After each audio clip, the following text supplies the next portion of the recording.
Hello, class. So today I'm going to be talking about social media.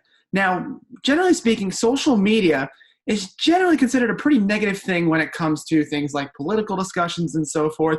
There's a lot of divisive things said on there, and it gets into a lot of back and forths. People just don't like it and see it as a more toxic environment in terms of discussion. But there are benefits to social media, and that's going to be the focus of today's presentation.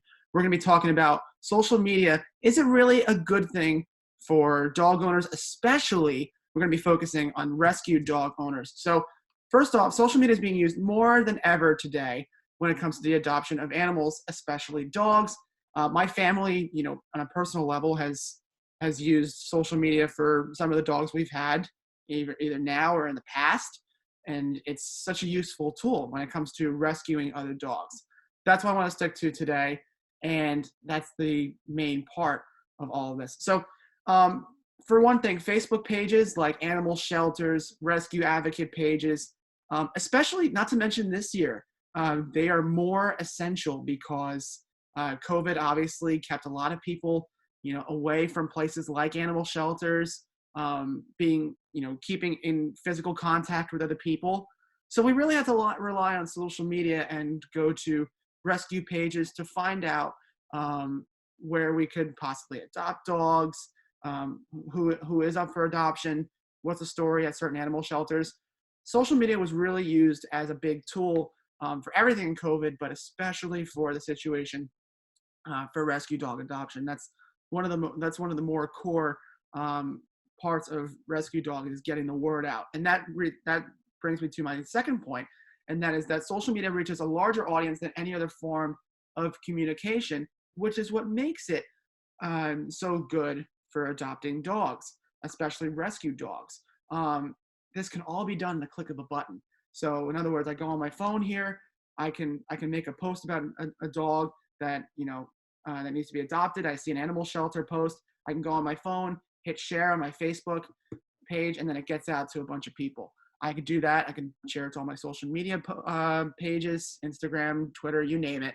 And anybody can do this. And that's what makes social media for adopting rescue dogs, or any dog for that matter, great, because it gets the word out to a larger amount of people than it would in other ways by telephone or message. This is stronger than word of mouth in a lot of ways, because it gets out to a lot of people. Not only does it get out to a lot of people, it gets out to a lot of people faster than word of mouth ever could. And that's what's essential also, because, we see a lot of stories about dog shelters posting things about dogs saying, they could be euthanized within a day because shelters get overrun. And so when there's posts like that out, we tend to become more emotional, and that's what more people are going to lean more to those dogs who are being shared upon, saying what the shelter saying they could be euthanized within the next day or even a few hours, and then people will be very quick to adopt them. I know that's happened with us on a personal level. That's happened with us a couple times, and that's where the emotions come into all of it. But again, the main point, it reaches a larger audience very fast and larger than any other mean of communication in terms of quantity.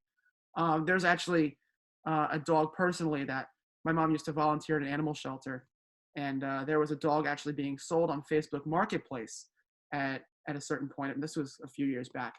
And the dog was actually being sold, I think, with a chain collar by the fence, and that was the picture of the dog.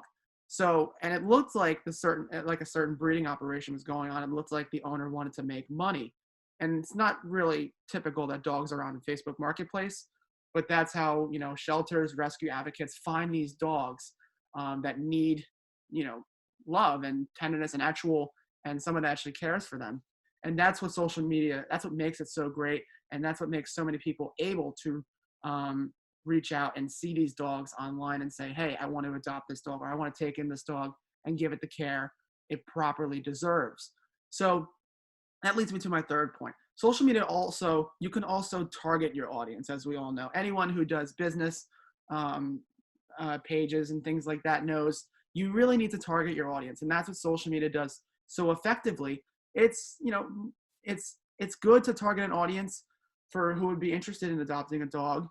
And that's the best part about the shelters. It's good for anybody who's looking to adopt. It's one of the best parts. So to conclude, more dogs' lives are being saved now more than ever via social media. And that's one of the best parts about it when it comes to rescue dogs and adoptions.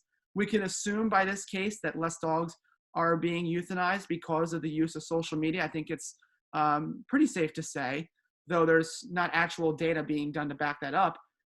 It's pretty good. It's pretty safe to say that, you know, social media is having a benefit and it's being used more today than ever before in the case of rescue dogs and saving lives when the shelters get overrun and they have nothing to do but euthanize the dogs that are in the shelter. So people like to take them in and say, hey, you know, we don't want to see this dog be put down in any way. So we want to take it in, take him or her in, and give him the care they properly need. And that's really the best part about it. And, you know, again, Facebook pages, especially in the year 2020, make this all the more possible.